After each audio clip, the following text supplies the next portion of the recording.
Hello and welcome to another episode of Power On Podcast. I'm one of your hosts, Taylor, and with me is the remarkable, reimagined, re-updated, realigned. I don't know. It's Mr. Sushi P. How you doing? I'm doing all right. I'm ready to scroll forward and Just like what was it? It seemed to have a little bit of a stutter there. Like, where are you going with this? well, just based on our topic today, Fair. All right, but reimagined and reinvigorated and reinvented, or whatever other one you just used. Remixed. Yeah, Re-inspired. I know I've said this many times. It isn't until the words start coming out of my mouth that I'm like, oh shoot, I should probably think of You start to something. question your Start to question my life choices after so many. No, not really. your judgment. Takes too But many I'm brain doing cells. well. I've been looking forward to this since we kind of started piecing it together. So. Yeah. It's and we got a guest. I think is this the first time we've had a guest in like eons? Is this? Oh, at least yes. At It's been least quite eons. some time. it has been a hot minute. Yeah, with us is I don't have any superlatives for you there. You are beyond What? words. Beyond words. What?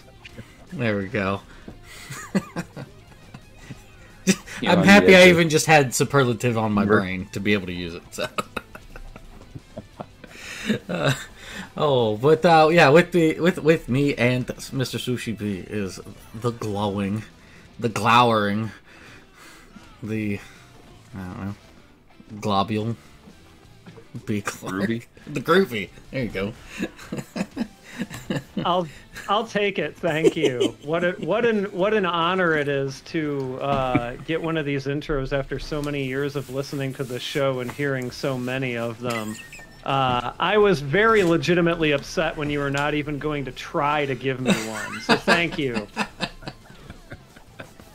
Like I've told before, I have like about 8 brain cells, and they get tired out real easy. So I gotta, All I'm asking for is one. Ready. 2 hours of shaming now. Oh, gracious. But yeah, how are you doing there? I am doing great, thank you. Appreciate you having me on the show. I have also been looking forward to this since we started coming up with the idea a couple weeks ago, or however long ago that was. Yeah, I think it's one of those things that probably should have happened sooner, but because truth be told, I always find it funny when talking to one or the other of you two, because I think you have both very similar senses in like taste in games and just kind of That very your well general could mood, be. your general vibe, your general energy. It's kind of similar. Like one of those, maybe not like crystals beside the bed pillow, but that's what I'm getting, you know. So yeah, I'm surprised it just took so long, but I'm also bad about being proactive on that front. So That's okay. At least it happened. We're here now. eventually. Yes, exactly. right. Oh, gracious. I was about to say, I'm a bit scatterbrained here, but we have a topic. But before going into the topic, is there anything you want to throw out there or whatnot, B Clark, about yourself, about Oh, what sure. you got going on? I can do a quick intro. That's probably a good idea. I have been on a different show of yours, Taylor. What now? Has it been twice? I think so. I've been on Rambling, but even since then it's been a little while, and new things have happened and things have changed since then. So it's worth saying again. So I think probably the reason for our topic, or one of the reasons, I don't want to be so bold as to say it's the only reason, But I did start a YouTube channel. For anyone who's interested, it's youtube.com/BClarkOMP, and I'm also on most social media things as BClarkOMP, and the OMP stands for 1 million power in this case, and I also have 1millionpower.com, which I've used for a while to do different Japanese game and music related translations on. The YouTube channel is going to be many different things in the future, but it started out with a series called Scrolling Down the Belt, which has to do with the history of beat 'em up games, honestly. And I think that kind of got us talking about the subject in general quite a bit on the Discord. Talking about the beat 'em ups, yeah. And you know, this is certainly less my wheelwell, yeah. But Sushi B, you certainly like them beat 'em ups. Yeah, I do. It's a genre that I've kind of always gravitated to. I think one of the big things for me with the genre is just I've always really enjoyed a co-op element when it came to playing games. And I think part of that is because I never really had a lot of consoles or my my own games as a whole. So anytime I got to play something new, it was typically at a friend's house. And so, anytime you were able to do something co-op rather than just sitting and watching that person who's playing something else, it was always a lot more fun. And so this genre just always kind of allowed that. And I'm not a very competitive person for the most part either. So this kind of teamwork element always was appealing to me. It's interesting that you mentioned that because the series that I'm working on that I mentioned, I'm going roughly chronologically, and I'm only in 1986. So the co-op part hasn't really come in yet. Oh, not for the yet. most part. That will be soon enough, I think. But yeah, that's actually a really good observation, because I think after a certain point, almost all of them, if not all of them, basically turned into co-op games. Whether it be 2 or 4 players. Or 6. Yeah, we did get up to 6. Wild. That's true. Yeah, there are some. Now, you've probably mentioned this before, and I just can't remember why. Why is it called what it's called? The Scrolling Down the Belt. So yeah, I'll explain that. So in Japan, you may be familiar how they come up with, shall we say, different names for genres. They do certainly call things action games and things like that, but often they'll go a lot more granular than that in a way that doesn't necessarily happen in the West.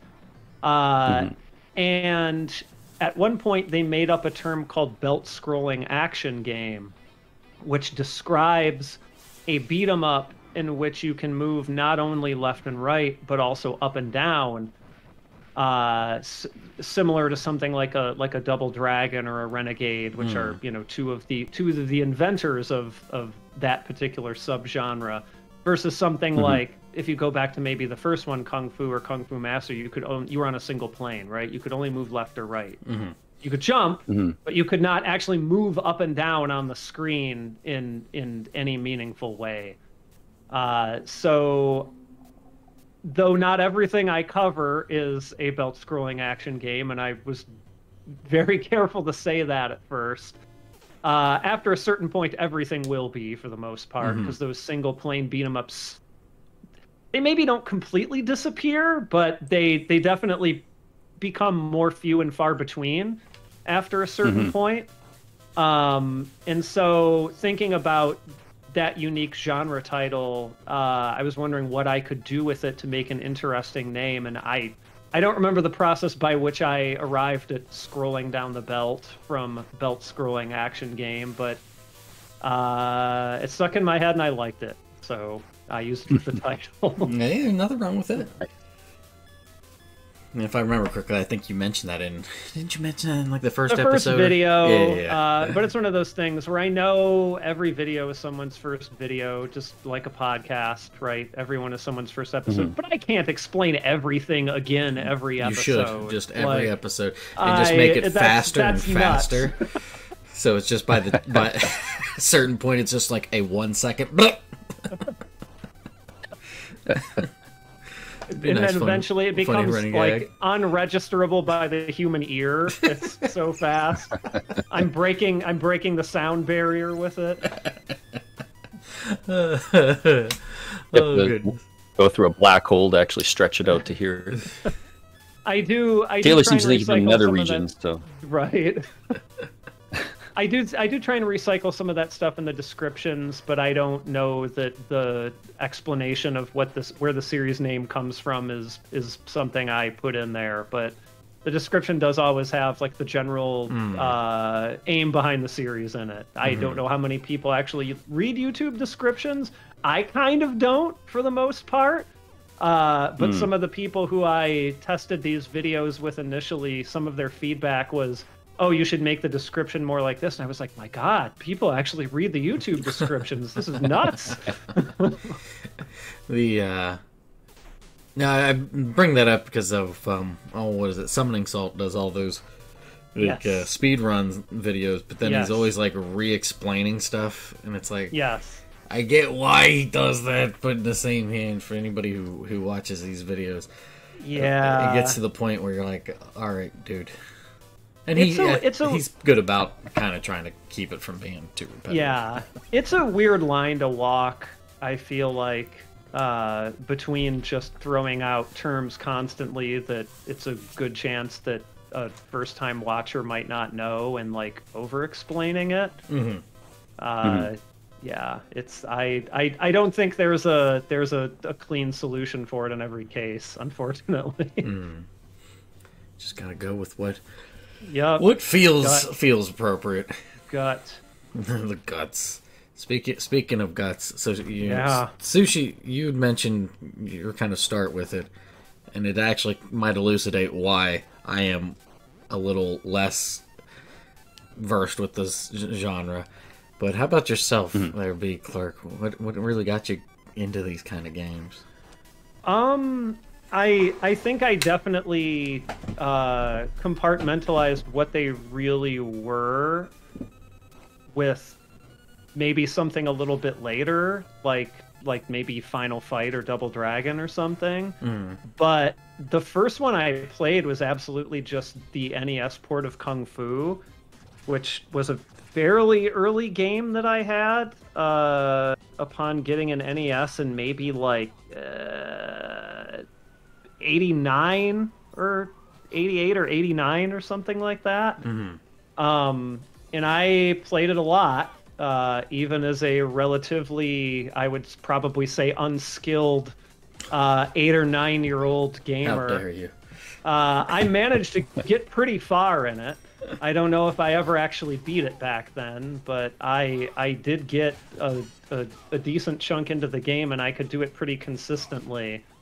So that's probably what my introduction to the genre was. But then, like Sushi said, I think I really found what I love about them later on when they became more co-op experiences, or just like maybe slightly deeper experiences than what something like a Kung Fu is.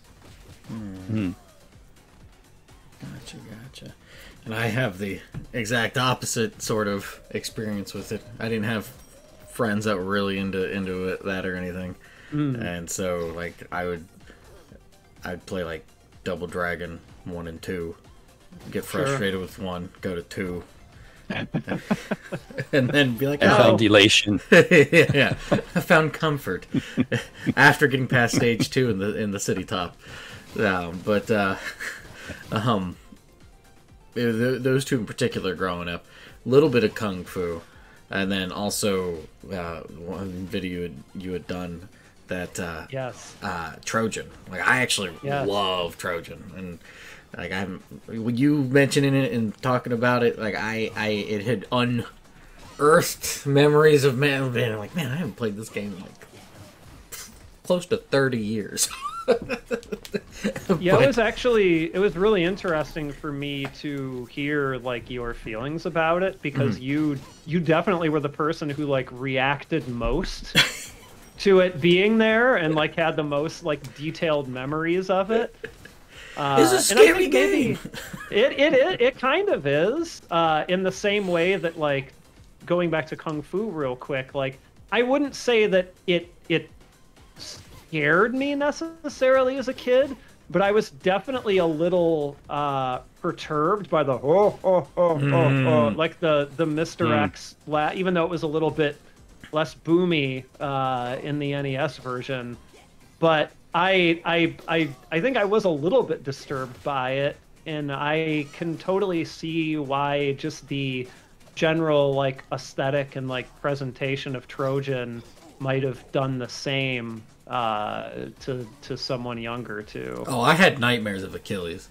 Like, I because the first time I got to him, he wrecked the ever living crap out of me, and I was like, this is unfair. I don't like this game. I hate this game. Eventually, I did beat it, but which is why I never touched it again in like 30+ years. But yeah. Oh my god, that's just the NES but version. Now, I'll say that. were you? Did it scare you because of the challenge, or did it scare you because of the presentation? Both. Both. Okay, so they kind of combined together to make something that manifested itself as fear, I guess. Well, yeah, because it was, like you said, it's up in that, I don't know if it's like a castle or the bell tower or whatever, but it's hard to say. But it's got that vista, and then just the atmosphere of it and stuff, and then all of a sudden he comes out and just like, and you're dead. And you're like, oh, yeah, cool, great. You know, 7-year-old me was a wee bit deflated, getting there and getting completely crushed and going, oh, okay, I'm gonna that great. Yeah, even playing that game as an adult. As I certainly didn't have as much experience with Trojan as you did, though I did play the NES version a little bit, though I never made it up to Achilles. Unless you know exactly what you're doing going into that Achilles battle, you have no chance of winning it. Like, there's no way you can just force your way through that at all. Absolutely not. Sushi, do you have Trojan experience at all? I've played a little bit of Trojan, but only in the past maybe 3 to 5 years. I was not super familiar with the game. Like, I didn't get a lot of experience with it. But just watching your video just kind of makes me laugh of just how similar all those Capcom games looked, from Ghosts and Goblins to what's the other one? Bionic Commando. Like, the characters that kind of look all kind of the same and stuff, just on that particular arcade board. But this brings me up, I was thinking, Taylor, like, you had basically just hard games as a kid. You had Blaster Master, and you had Castlevania, you had Trojan. Like, you were not given an easy time. I'll add to the list Solomon's Key. Oh, that boy. was the Milton's Mystery Castle, whatever the hell that game is called. Mylon's Secret Castle. Yes. Yeah, that one can go away. Oh yeah, I didn't really have too many easy games, like, other than I guess not that there were that many NES easy games in a way too, but a lot of cryptic games. Yeah, probably the easiest. Maybe if you. Oh, do what? Maybe if you had like Donkey Kong Jr. Math or something. I did not have that. No, I was going to say the easiest I probably had was like DuckTales, Mario 1, Mario 3, Zelda 1, not Zelda 2, because I had to revisit that's not that easy. That one's a little bit harder. No, I got that. No, that game stymied me with the crosses until I got older. Stupid invisible ghosts, whatever. Love that game. Oh yeah, Battle of Olympus. Yeah, we were just talking about that the other day on the Discord. Zelda 2.5, basically. Yeah. Zelda 2.5, I guess. Yeah, it's what if pretty Zelda similar. 2 but harder? Right? Because that's what you need in life. Yeah. I also love Zelda 2. I'm a huge Zelda 2 defender, but I'm not going to try and convince anyone it's easy. Well, as I say, for a lot of people to turn around on Zelda 2 as the years have gone by there. Yeah, it's gotten a reevaluation for sure, as many things have, and it deserves it in my opinion. As I say, then what was for yourself there, Sushi? What was the like the first kind of game, beat 'em up game that you really the ones gravitated toward? So two specific ones I remember, like not including maybe home console, but arcade wise, I very vividly remember Golden Axe for sure. Like was one that I had first seen, and then Final Fight. I think Final Fight actually replaced Golden Axe at like a place wherever it was. I think they moved them, they flip flopped them. But Golden Axe is probably the first. I'm a little vague. It could be Golden Axe or Final Fight, one of the two. But those are two that I definitely seen very early on, and was quite enamored with. And just I think with Golden Axe, just the sort of that general presentation of sort of that. Like Taylor, you and I kind of have an affinity to Conan, right? So like seeing something like that in a game form. And not just be like a really crap game like the Conan NES game. oh Lord. Yeah. Speaking of hard and not so good of a game. But yeah, I think just seeing that and seeing that magic for the first time and just kind of how it filled the screen and all of the screams being digitized versions of the screams from Conan the Barbarian and stuff. So it's pretty awesome. And then seeing Final Fight for the first time was just like really mind blowing. Just how big the graphics were, and just how loud the cab was as well. Like that music was just so loud. Even though the screams are loud in that game, the music was always just really loud. So, and I think just the amount of each character just was so defined in that game, and it was just a beat 'em up, and you just felt like there was so much going on. Just layers on each of those designs was really cool. So then your did you specifically mention arcade titles because those were your first experiences with the genre, period, or was that more just the first arcade games in the genre that you'd run into? I'm a little foggy if those would have been those would be the most probably vivid, and then the next probably would be Double Dragon 2 on the NES. Okay. But I'm not sure which of the three would have been first and then last. But yeah, I think Double Dragon 2 would have been the first owned beat 'em up that I ever had. Got you. To this day, I still have got the box and the manual, like I still have it. So a little ratty, but it's still. Wow. Yeah, just the original. Still got the poster in there, everything. Yeah, because it's interesting talking about memorable arcade experiences too, because I'm quite sure for myself that I played that NES port of Kung Fu before I played any beat 'em up in an arcade. But shortly after that would have been maybe something like Final Fight. And I remember that there was a skating rink, an ice skating rink that I used to take lessons at that had a Final Fight machine. And it ended up being to where I was going there more for Final Fight than I was for ice skating after a certain point. Because a skating, like, they were definitely the type of skating rink that had, like, open skate and everything like that. And in that sense, I guess it isn't so weird that a skating rink would have an arcade machine, but it's not like there were a ton of people in there on days when it wasn't open skate and it was just lessons. So like it was a good way to play an arcade machine without having to deal with the crowds of most places that had arcade machines. Right. I was about to say, when it comes to arcade stuff, like especially like beat 'em ups, I did not play much of any. Very, very, very tiny, like as in maybe like once or twice, playing whatchamacallit, Battletoads. Oh, the arcade Battletoads. Oh, the arcade one. Okay. Yeah. Wow. For like I said, like one or two instances, and that was it. Yeah. It's a very different game from the Battletoads game that most people know, which is what, probably the NES one. Yeah, probably guess that. Yeah, I don't remember much about it other than the getting to the snake boss and then beating it, and then my friend being like, or at least beating that snake boss, and then my friend going, "Oh, I didn't expect you to get through that because that's as far as I got. And I was like, I don't know what to tell you. That's all, and then promptly dying right after that. It's like done what I needed to do.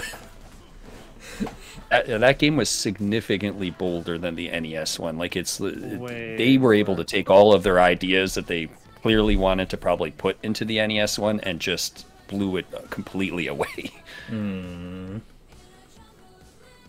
Yeah, it'll be interesting when I get to Battletoads for this series, because the other thing I should say is, for the most part, I'm focusing largely on Japanese developed games and going to Western ones where it makes sense. But I definitely think Battletoads is a case where it makes sense just because of how well known it is and how big of a deal it was. Because I don't think I've played any version of Battletoads since they were relatively contemporary. So that should be real fun. Good luck. Well, and there's that one that came out a few years ago that kind of just flew under the radar, that digital download one. I didn't get to try that one, but and it disappeared pretty fast. I did not either. But, I didn't play it. Shout out to my brother who was on one of those Rambling Weekly episodes, but he's actually beaten the NES one, so nice. He's one of those. Well, it was when he was working at a game store, and he had plenty of time. Lots of training. Yeah, he's like, I'm sitting and beating this game. I can only just imagine sitting behind the counter of a game store, grinding Battletoads. Yeah, I could just. Was it like closed like 3 hours before, and you didn't even realize it was supposed to close up because you were still trying to beat the game? I don't think that would happen. I'm not certain exactly. I know he said that he would try, and then there'd be like the regulars that would come in, and it got to the point where they were just kind of watching him. It's almost like streaming, but not streaming, right? Yeah, so. He's the entertainment, basically. Yeah, without the speedrunning part too. So. I mean, I don't know how long ago we're talking about, but I mean, at a point, like, anyone who could, whether they were speedrunning it or not, anyone who could get through Battletoads would have been like a showman, basically, right? Street cred. Yeah, exactly. Yeah, this would have been like somewhere between like 2012, 2016, somewhere around there. Okay. No, it'd be a little bit later than that. Probably like 2014 to 2018. So then maybe we had more speed running on the scene by then. But I was thinking maybe you were talking about like earlier in the 2000s or something. Where I mean, obviously it wasn't that speed running didn't exist, but yeah, no, he's younger than I am, so he's like 6 years younger than I am, so it would have been shortly after he graduated high school. In-person streaming, aka just playing a video game. All right. Oh. Did he have a donations bin? like a guitar case, but he doesn't own a guitar. He just has it sitting there open for people to throw change and dollar bills into. Yeah, people just shoving the dollar bills into the game boxes. Oh, there you go. Yeah. Like an open controller box. You know those cheap NES sleeves. You know those little black NES sleeves. Just oh boy. Gracious. It's the Patreon before Patreon. Right. Except, what guarantee did you have that people would come back every month and put money in the NES sleeve? Right. There was no auto. That's not auto billing. Like, you have to go to the store and you have to put the money in the sleeve. You just gotta hope that busking with Battletoads is gonna put food on the table. Get that and start. I don't know. I feel like if you're sticking to one game, you probably you need to diversify a little bit. Like, I mean, what you got Battletoads versus Double Dragon. You've got a Sega Genesis Battletoads. Yep. Yep. You've got there's at least 2 on Game Boy. Yeah. You can go a few different routes. I think there was one on Game Gear as well. I'm pretty sure. Probably. I feel like they ported Battletoads to everything almost. Yep. Goodness. But yeah, Okay. Not holding my breath that that's going to be one of my favorites when I get to it. Let's just put it that way. Yeah, just like I said, good luck. Right. So I heard that in the Star Fox voice. Good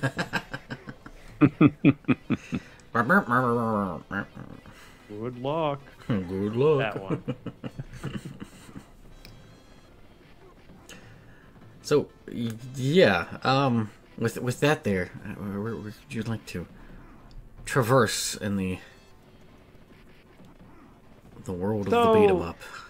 We kind of got a little bit into this just through, organic conversation, but we talked about first, we talked about, maybe most memorable, at least in terms of arcade, but like, what is everyone's favorite game in the genre? Home, arcade, anything's, not necessarily the best, but your favorite. Oof. Just one? I mean, we can. If it's a tie, we can, kind of throw a couple few titles in there because I have a couple answers to this myself. So I don't think I have just one. Like, yeah, I definitely don't have just one. I don't do a lot of stuff on YouTube, but I did do Taylor. I think you probably seen at one point. Remember, it was just kind of did like a couple of short videos on all of the beat 'em ups I have. I think I probably have about like in just physical games that have been released, maybe, I don't know, 50, 60 titles. And that's not including arcade games and stuff that I've played. And I'd have a hard time picking just one. Like, I have some ones that I go back to a lot, but I don't know if they're necessarily my favorites. And there's ones that I've bought several times on several consoles. Like, Final Fight comes to mind. I think the only version I can think of I don't own is the Super Nintendo version. Oh, like, really? I've got the Sega CD version. Yeah, I've got the Sega CD version. I've got the Game Boy Advance. That's the first Game Boy Advance game I bought. I bought it on PS3 when it came out in that Double Impact. I've got the Capcom Belt Action I imported from Japan because it has it on there. Like, any version of Final Fight that's been available in North America, I've tried to go after. So, but again, I don't know if I'd put it as my favorite. It's certainly a comfort food kind of beat 'em up because it's just so straightforward and I know what to expect and the music's great. But yeah, that's a tough question. I don't know. I feel like Taylor might have one though because this is not a genre he's super into, so there might be something that jumps out. Yeah. So I have those warm memories of Trojan, but Double Dragon 2 is probably my favorite. Yeah. Like, I love that game to pieces. It's not terribly difficult even on the hardest setting, and it's just fun, great music, and just lots of. That's a comfort food game. Yeah. I will say this: another impressionable one to me was Streets of Rage, both 1 and 2. Oh, sure. Because that was what I like. I didn't own those growing up, but I remember going over to one of my mother's friends' house, and her son, he was like 10 years older than I was, if not a little bit older than. He might have been more than 10 years now. He might have been like 15 years. I think he was in college at the time, so I'd be over there and I'd like be able to play his Genesis and stuff. Because he left it when he would go to school, when he went to school and stuff. So like I got to play that whenever we were over there, and I was just like, it was a big leap, obviously, going from playing the NES to all of a sudden playing the Genesis ones and stuff. So, yeah. But Double Dragon 2 is always just going to have the revenge. Is always just going to have nice, an absolute ear-melting soundtrack. Oh, absolutely. The soundtrack in that game is, oh, boy. Yeah, especially for the NES one being better than the arcade, I feel. So. Oh, yeah. Let's actually talk about that real quick. Super clunky. Yeah, even though it's diverting from the topic a bit, but like this will... I don't know how controversial this is, and like, spoiler for some time in the future, I absolutely agree with this, and this will be what I talk about when I make a video for it, but... I think the NES version is way better than the arcade version for Double Dragon 2. Like, it's not even really a contest. And I was going to ask you to clarify whether you meant the arcade or the NES, even though I had a feeling you meant the NES. Yeah, I never played the arcade game of Double Dragon 2. I played the first one briefly a little bit. Yeah. But, because that replaced that Ninja Gaiden arcade that was like 2 doors down from where I lived. Yeah. That's a good one, too. No, because that game traumatized the hell out of me. Well, and everyone else who played it. Yeah. The end, the game over screen, that continue screen. Yes, that traumatized everyone. When you're like I played it at a local old. 7-Eleven, and I was probably just sitting there staring at that screen, mouth agape at the 7-Eleven in front of like who knows how many people, being like, "Oh my god!" Right? All of those cutscenes per stage are really funny though, where it's like him in a business suit with like those girls in the bunny ears and stuff. Oh, I never got that far. So random. They got rid of that game before I even. Ninja goes to USA or Ninja in USA or whatever when he's like on the boat. It's like one dude rowing it, presumably going from Japan to the US by a one-man boat. As a ninja. And that intro scene where it's like all. Intro scene's really cool. It's like all that rain is pouring everything. He like pulls out his sword, and next thing you know, he's like hunched over like he's got like a stomach ache. He's just like laying like, oh, did he have some bad pizza or something? Like, he's just kind of laying on the ground after. Oh, that's interesting. But yeah, never played the Double Dragon 2 arcade. I've just listened to the soundtrack and gone, and then it doesn't even have the cool like final boss theme. No, it doesn't. Nope. And I did because a that replay. was added for the NES. Yeah, it was. I did a replay. This was years ago now, less than 10 years ago. But I did a replay with a friend who was visiting from out of state of both Double Dragon 2 arcade and Double Dragon 2 NES, and neither of us had played either of them for a very long time. And everything we remembered about that game was from the NES version. Everything. Yeah, it's like one of those odd occurrences where the NES actually had better than the arcade. Contra, Super C. I think those are probably two that a lot of people have a lot more affinity for as well. I agree. I think most people would name those as being better on the NES too. Punch Out, maybe. Yeah, maybe Punch Out as well. It's a good one. I would even go as far as and again, I don't know how controversial this is. I would almost go as far as to say Double Dragon 1 even is the same. Double Dragon 1 is kind of weird on the NES. I won't deny that. It's the arcade version is certainly a lot more straightforward, but I don't know with how much slowdown that game has, even playing on the original arcade board, and like how all you have to do to win is just repeatedly do the elbow, and nothing else. I don't know, and like if nothing else for the soundtrack alone, like the NES soundtrack just goes so much harder than the arcade soundtrack does that I don't know, it's a little bit more of an enjoyable experience for me, even if it's a little bit weird that it isn't co-op, that there's kind of like these level up elements to it and things like that. I don't know. I still think it's better. Yeah. I mean, Double Dragon 2 is definitely one of my top for sure as well. Like Taylor and I are mad enough to do an hour-long podcast just on Double Dragon 2 back. We'd have to do a follow-up at some point. That's why I was convinced he was going to name Double Dragon 2 here. I was pretty sure as well. Yeah, I thought not. Well, we were crazy enough to do Streets of Rage 1, 2, 3 versus Golden Axe 1, 2, 3 as well. I think that was an hour and a half. Oh, that was pretty long too. I feel like I must have missed that one. I'm gonna have to go back and listen to that. One. Yeah, that was a way older one. Yeah, it was an old one. That was a good one though too. Is when we were trying to power through all those. Taylor had that Genesis collection on what was it, PS3 or something like that. Something like that. So we were just always looking for something on there. But yeah, I mean, Double Dragon 2. Double Dragon 2 also has one of the greatest musical build-ups. To me, in any video game ever, when you have the absolute just terrible final boss music when you're in the shadow realm or whatever, and it's like, and it's like, this is miserable. And then as soon as you hit him that one time, you're like, what is this? Like, you get this cool backdrop and just unbelievable final boss music. Yeah, I feel like that was a very intentional decision. to do I'm that sure. and like maybe make the Shadow Realm music how it was, and then take it into what it goes into. Like that couldn't have been an accident. Somebody was No, I'm sure it was. had their brain juices percolating.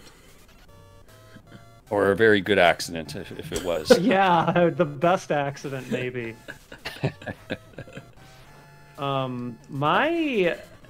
It's for me, it's similar to Sushi, where it's like very, very hard for me to pick a favorite because I have so many and I've played so many. And to a certain extent, they like change depending on the day you ask me. And going through and doing this YouTube series is probably going to make that even worse because like I'll be going through and playing games I've never played before or that I haven't played in forever, and sort of rediscovering how I feel about them. But like I'll definitely agree with Streets of Rage. Can I take a guess? Please. Clark, can you give me a couple of hints though, so that I can maybe take a stab at it? Is it arcade or is it a home game? Okay, so I was gonna name two. Both of them have both arcade and home versions. Okay. One of them Can you give me the decade? Yes, they're both 80s. 80s. Okay. Like post Kung Fu. Kung Fu is not one of them. That's, I guess, another hint. And I would cite these mostly for their arcade versions and not their home versions. One of them is a belt scroller, and one of them is a more traditional single-planed beat 'em up, and it's not belt scrolling at all. For the single-planed, that one's tough because I can only think of a few. Like Vigilante comes to mind. That is Kung not Fu, it. of course. I would not expect Vigilante. Is it Ninja Saviors? Yes. Oh my god! To be accurate, you may be talking when you say Ninja Saviors. I think you're talking about like the one that was originally on Super NES. Well, the arcade one that had the double screen, like yes, the Ninja Warriors. Yes, the Ninja Warriors. Sorry, yes. Like that series. Yes, that is the answer. That's one of them? For the single plane one. Yes. Okay, and then the belt scrolling one, it said was 80s? It is 80s, yes. Oh, jeez. It's not a very big window because you're only looking at about like 87 to 89 then. Right. The home version came out in the 80s? Yes, both versions came out in the after? 80s. I think the home versions maybe came out a year-ish later. I may be thinking of Japan release dates. Okay. But I feel like even for the Western version, it probably was still the 80s that it came out. I'm trying to think of what there's not a ton. The only ones that are coming to mind are like Double Dragon, which we just talked about. And it is not. Is it Golden Axe? I like Double Dragon.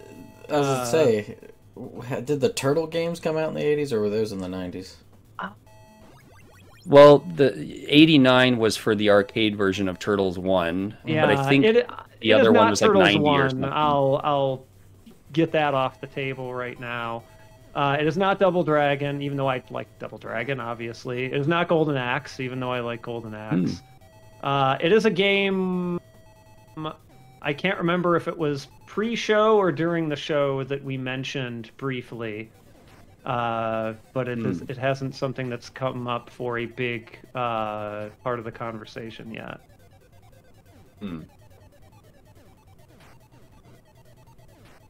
Shall I just tell you? Yeah, I'm probably not going to get it. It is Renegade / Neketsu Koha Kunio-kun. I really, really like that game. The arcade version especially. Like, before I did this series, when I just, for whatever reason, decided to learn the 1 credit clear for the arcade version, like, a handful of years ago. And, like, I don't know, there's something about it. It's not really a lot like any of the other Kunio, River City Ransom, whatever you want to call them, games that came after it.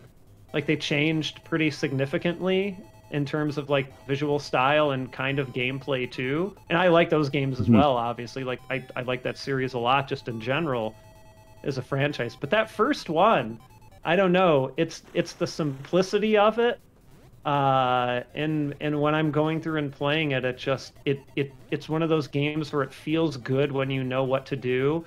And the voice samples are very amusing. The aesthetic, especially on the Japanese version, is one that I really like. I love that whole whatever you want to call it, like the Furio, or like the the tough guys sort of type of media that Japan has loved so much over the years. Yankee, whatever you want to call it. It just has a weird place in my heart. So did you end up playing that new Ninja Saviors game that had come out just I did. 2 years back? The sort of It's solid. retooling of the original Super Nintendo one. Yeah, I actually played it quite a bit. I'm a little bit more of a fan of the Ninja Warriors, the original arcade game, versus like in Japan they called that one the Ninja Warriors again. Again, they're back. And again. And that game is really, really good too, but I think it just has something to do with how weird the original is, and like maybe Daddy Mulk, the song that plays in stage 1 of that arcade game, which is like maybe one of the best video game songs that there ever was, has something to do with it too. But yeah, Ninja Saviors is an amazing game. You've just got a weird affinity to those double screen Taito. I do. It's true. You got my number, I think, because I'm a big Darius fan as well, especially Darius 1, right, which was a double screen. So yeah, maybe you figured me out. Maybe. So did the X-Men game do anything for you, being that big double screen with the 6 players? I love the X-Men game a lot too. I don't think it's as fun of a game to play as some of the other ones that we named. Basic. It's pretty basic. In it, like when I play that game, I feel it wearing on me a little more as the levels go on, which is not necessarily the case for some of the other ones we've talked about. But it is fun, and like especially back in the day when you had, what was it, the 6-player, the full 6 players. That thing was 6-player cabinet was amazing. A local arcade had it, and for a birthday, friends and I filled up that whole machine, and we went all the way through it. And nice. Even to this day, it's like a great memory. Nice. Is that the one that's got the level up? 6 players. Is that where it starts off with the Welcome to Die thing? Is that that game? Welcome to Die is definitely in there. Okay. But yeah, it has so much great dialogue. I am Magneto, Master of Magnet. Master of Magnet is I've been saying that line a lot more recently since X-Men '97 is out now, and Magneto is like back in the zeitgeist, I guess. There was I don't think this is really a spoiler for anyone, but there was a fairly recent episode which involves like someone being taken into a world in which they're playing a video game, and Magneto was one of the bosses in this fake video game, and he said, "I am Magneto," in a very similar tone. And in my head, I was like, "Please say Master of Magnet. Please say Master of Magnet," but he didn't. Oh. Come on, it's a missed opportunity. He also shouts, "Kill you! Kill you!" As when you're fighting him in that battle, and shield, which is a line I actually cut and used in the Trojan video. Instead of saying the word shield myself, I let Magneto say it for me.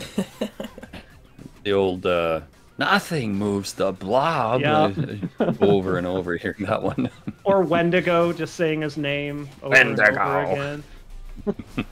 Yeah, and everyone probably just mostly remembers the Colossus scream. So. Oh yeah, which has become a huge thing that people do at MagFest. I don't know the origins of it, but I've gone to MagFest every year for some years now, and every once in a while, randomly, you'll hear large groups of people just go, "Ah!" and it's just a thing that happens. Huh. Yeah, I don't know that scream really. I was very puzzled by. I'm still very puzzled by it, but I've just learned to accept it at this point. Yeah, it's a weird addition to the game because it's not even how he really transforms. No, it's not at all. And he doesn't really have a mutant power that explodes, so... Right, yeah, and it makes it sound like his transformation is painful in some way. Yeah. Serious indigestion. That's the Blob. Yeah, that's true. All right, I have. That's when Konami was in that huge phase with those screams too. Like, sorry, Taylor, just really quick. Like in Sunset Riders, whenever those bosses die, and they're like, "Oh my gosh!" Actually, the Turtles too. All of those bosses had kind of like these weird, just really loud screams when they're defeated. Huh. But anyway, sorry. Go ahead, Taylor. I was gonna say, I really don't remember that from the Turtles thing, but I was never very good at that game. Anyways, I had a question. Legendary Wings. Mm-hmm. The 2D side of that, what would you consider that genre? Run and gun? Yeah. Run and gun? Okay. Because you were still shooting, right? Is that am I remembering that wrong? I have not played the game since I was a kid. Yeah, it was more run and gun style. I just remember the 2D part of it being different than the whole top down part. It was part shoot 'em up and part run and gun, I think, from memory. So, yeah. Okay. It just randomly popped in my head. I don't know why. I was just like, what? It played kind of like that Sun game, kind of. Yeah. Except being not on a scroll, like it was kind of like that. That was a miserably hard game, though, Legendary Wings. Yeah, weren't the NES and the arcade versions of that fairly different, too? I think they're pretty similar. They're both pretty miserable. Both pretty hard. They're similar in that they're both miserable. I actually really they're both pretty hard. So. But it's a good game. It's a well-made game. It's just it's meant to really test you. It's a tough game. Gotcha. Not a well-remembered Capcom game, that's for sure. That's true. And that was a weird discovery for me too, because I don't think I had the NES version, but I had a friend who did, who I went to his house quite often, and we played it a lot. So it was strange for me to discover later that oh yeah, not a lot of people know Legendary Wings, even though I played it quite a bit. Buried, lost in time. Yes. Sadness. I have a question to pose to you all, since we've done the favorite. I don't. Maybe this is an opinion that's been revisited in recent years with streaming and things like that. But I have memory of people, a lot of people anyway, not everyone certainly, thinking that beat 'em ups were not to be valued very highly because of how repetitive they could often be. And I'm not dismissing that some of them are repetitive. That certainly can be true. But what do you all think about that as an idea, as painting that genre and sort of that broad of a brush?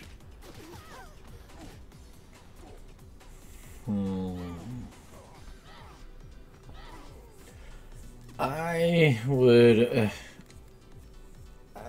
especially that word repetitive. It always feels like it becomes a bit of a sticking point. I feel like when that is used for describing a game, it's describing how tedious the gameplay loop is.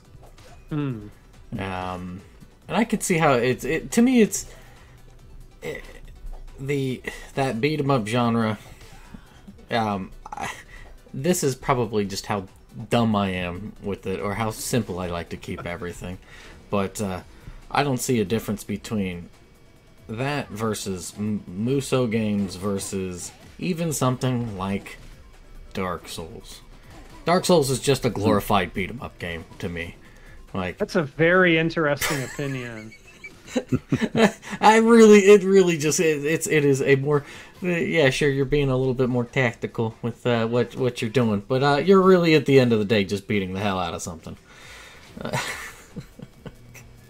Which I don't know if we have time to unpack that opinion or not, but I opened the door and it is now being promptly shut.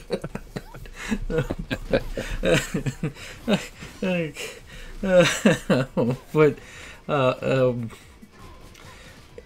yeah, I mean, I don't know. I think it feels like genres do go through those tides rising in. It's all super fun, then all of a sudden, oh well, it's just all the same. It's, yeah. I think if you can incorporate something like with Double Dragon 2, how you're pressing buttons to do different attacks is enough in itself to make it interesting. You know, you get your grand upper on, like. Yeah, I always assumed that the reason people said that is because of games that maybe didn't have enough verbs, actions you can do. Mm-hmm. Like if it's a game where, I only have a punch button, I only have a kick button. Oh, this is boring. Oh, the levels aren't different enough. Like I've never really like interviewed someone, as it were, about why they had the opinion that they did, but those were always the reasons I assumed that it must be. Like I just don't have enough actions I can take to make this seem interesting to me. And to be clear, I don't agree with this opinion, which should be obvious. But I've always just thought it was interesting that it, at least for a while, it seemed to be somewhat widely held. It definitely was around the PS2 until, well, even starting to the PS1 and Saturn era, right until probably like mid to late PS3 era. That seems right. Because this genre definitely disappeared almost entirely during that time frame. And I would say the two games that kind of brought it back, and I can't speak on PC necessarily, but I would say for console, Scott Pilgrim versus the World and Castle Crashers are kind of the two games that kind of drew people back in and said, yeah, even though there is a repetition to a lot of this, there's a lot of fun to be had in multiplayer. And Castle Crashers was just kind of a really stripped down, little bit of leveling up elements, beat 'em up. And then Scott Pilgrim was just a really glossed over River City Ransom. Yeah. With a lot of like tongue-in-cheek humor that was, nudge, nudge, wink, wink type humor, right? There's a lot of that kind of stuff going on throughout the game, which, as far as I know, is part of the manga as well. So, yeah, and I mean, of course, while that was happening, you had, and Taylor kind of mentioned this a little bit earlier, like you had the Musou games, right? Like you had the Dynasty Warriors games. Now those games are not 2D or belt scroll. They're more what I would call a 3D beat 'em up, which I explicitly left outside of the scope of the series I'm doing because that's just. I don't like them as much in general, and B, it's just it makes it into a series that will take my entire lifetime. But yeah, I mean, I guess those more took the place in a sense during that time, especially because that is also a time when like Dynasty Warriors was rising to prominence, right? For sure.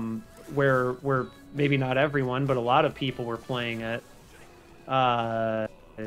More of an emphasis on like long combo strings and things like that, which you certainly did have 2D beat 'em ups and certainly do now, where you could do long combo strings, but maybe in the time leading up to that, not as much.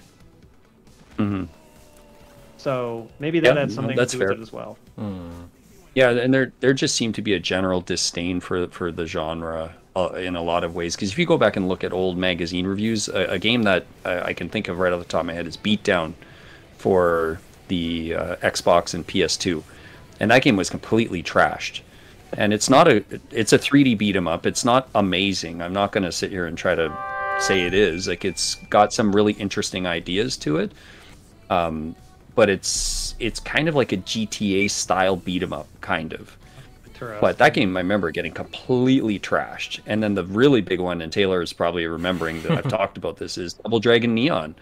When that came out, and everyone's just like, it's just repetitive garbage. It's so dumb. It's there's Did they nothing say to it. that? And there's quite a few reviews when it came out that it was destroyed, and they're saying like I Double love Dragon Double should have Dragon died Neon. years ago. So do I. So so I remember seeing there was kind of some pushback still, even though there was some games that came out that did well, like Castle Crashers, the re-release of Dungeons and Dragons, right? That Chronicles of Mystara came out, Yes.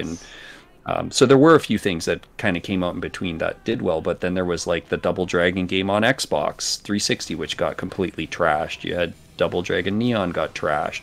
Even Double Dragon 4 got trashed when it came out. So there were a lot of games that were not treated well.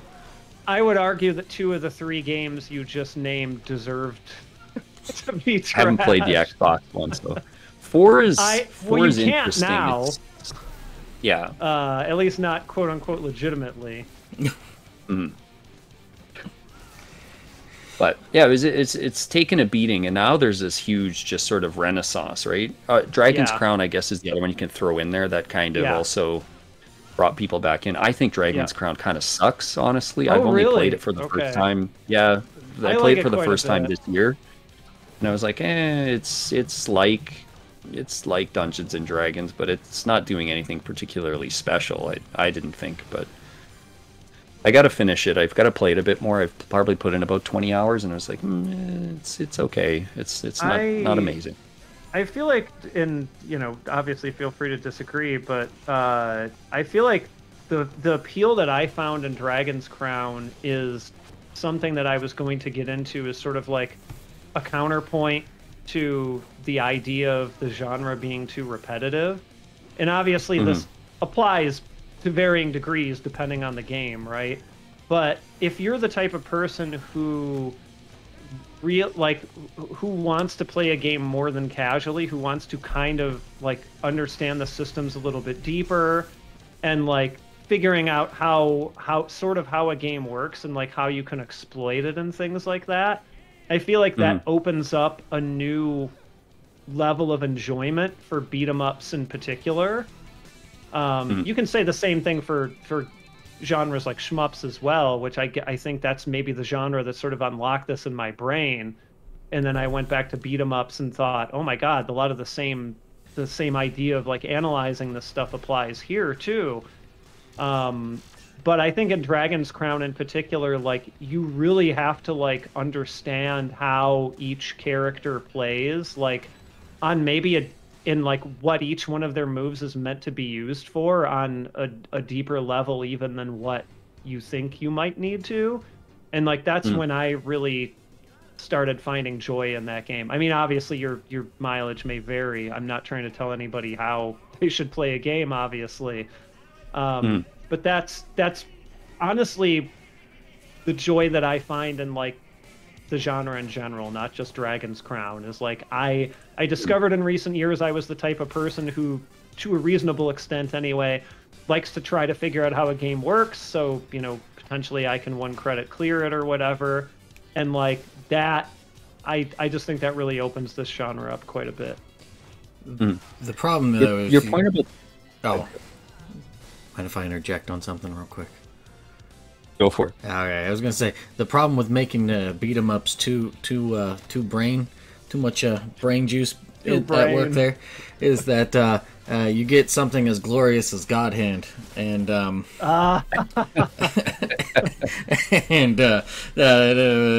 people seem to be like, this is just too much, and then we miss out on true art.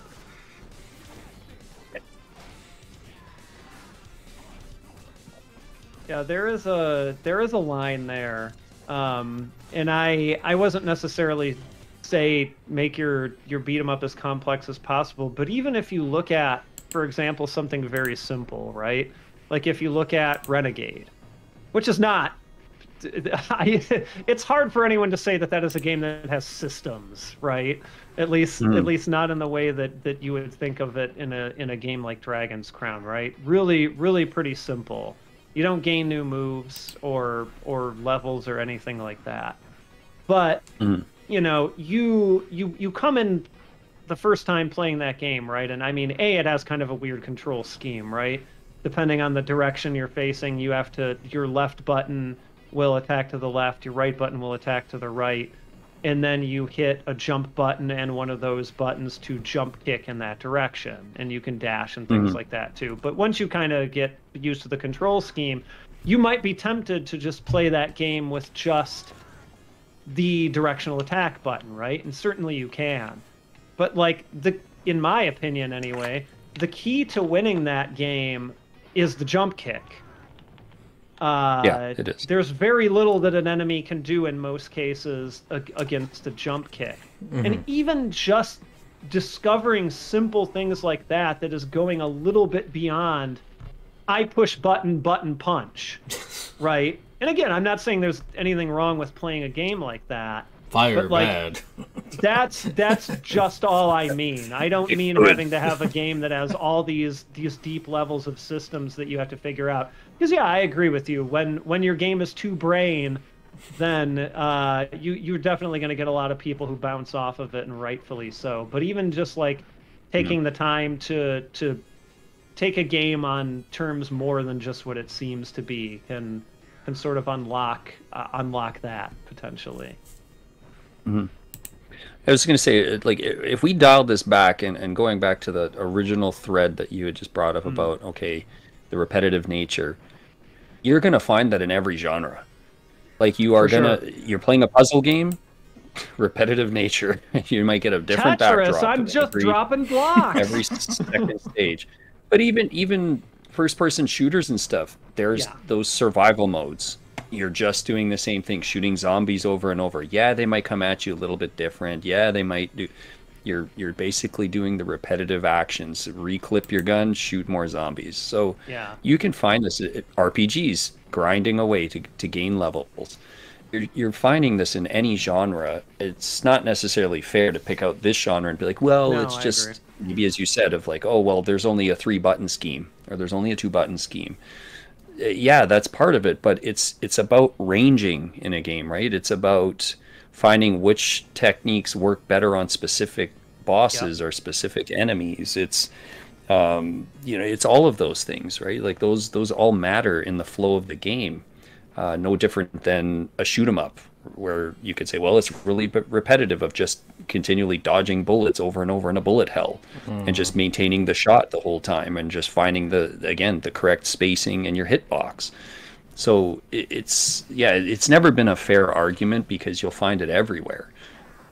I think it gets easier to have it as a good example of how that ranging works when it is less so 2D sprites and such, and more so something like Sifu. Like, that's a tough game. It is a tough game. Yeah, but and that's another one that your brain needs to be on, and you got to be on the ball. You must brain game.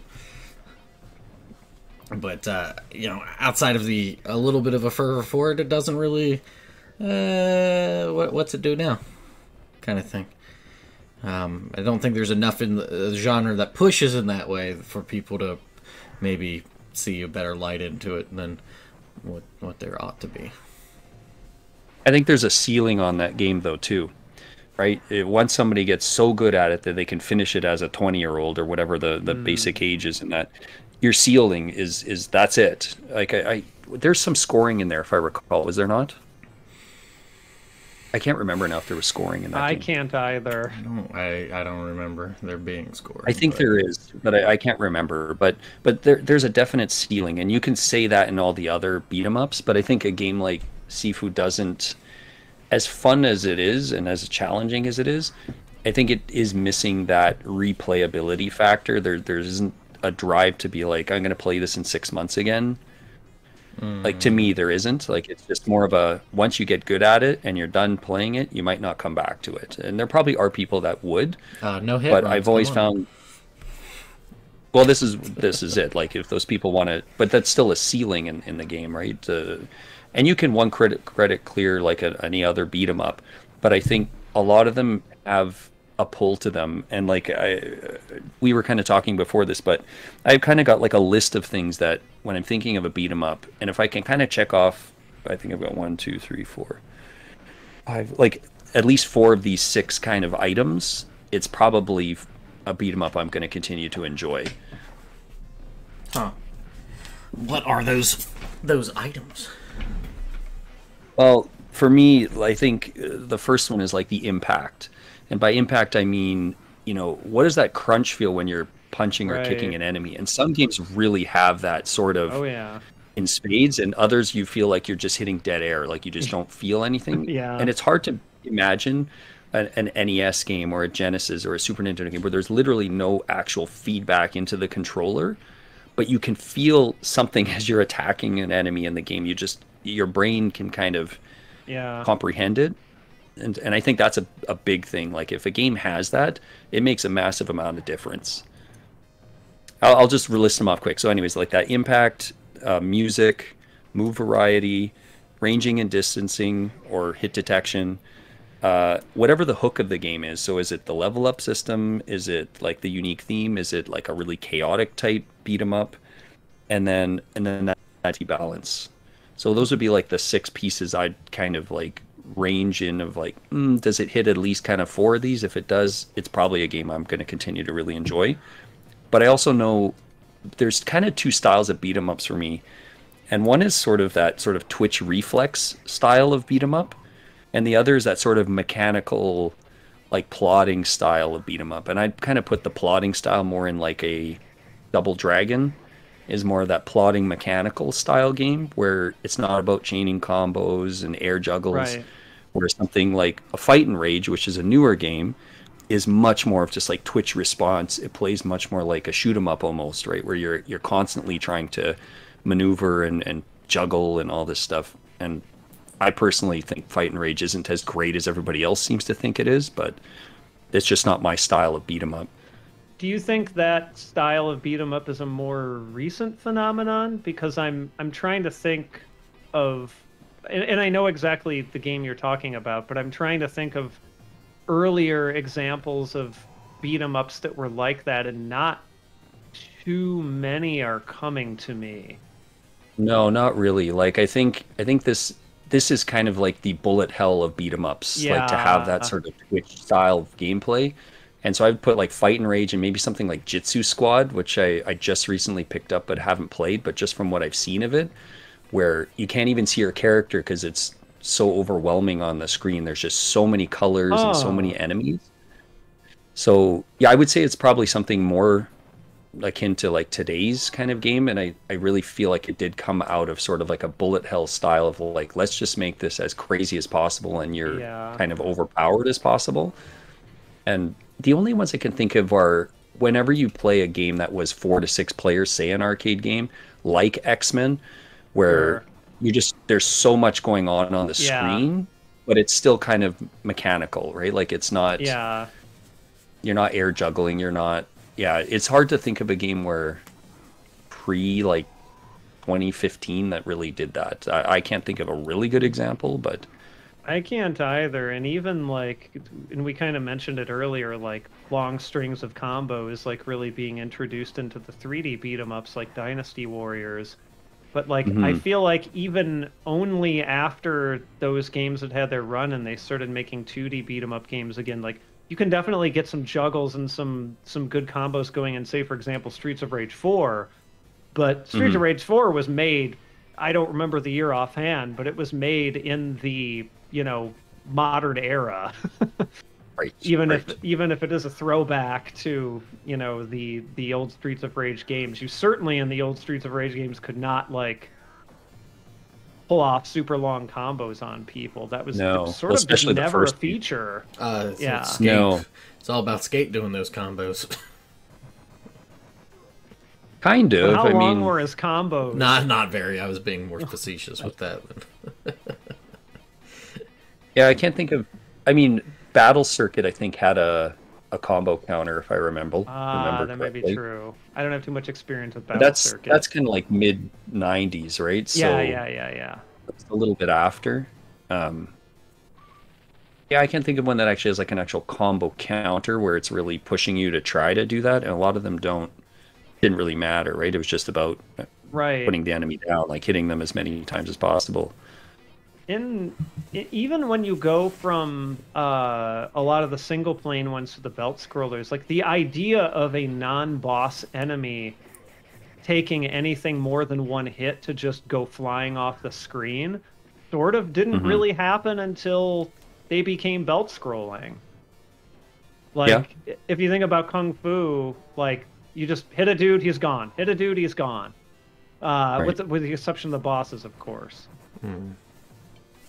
And so I wonder if that was as radical an idea for people going from those to belt scrolling as what we're talking about is going from, belt scrolling as it's evolved over the years to something more like the games you were talking about where they're much more, bullet helly and twitchy. Yeah, maybe. Interesting to think about. Even like if you take a step from Ninja Turtles arcade to Turtles in Time, you can feel a difference in that, because like the first Turtles game is I don't know why people like it as much as they do. It's actually pretty terrible.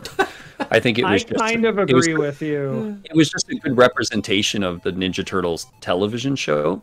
Yeah. But it's got terrible hit detection. It's sloppy, like it's everyone's like, "Oh, you just do the jumping kicks." And I'm like, "The jumping kicks barely do damage." Like it's a really sloppy game. And it's done probably purposely to keep you throwing coins into it. Yeah.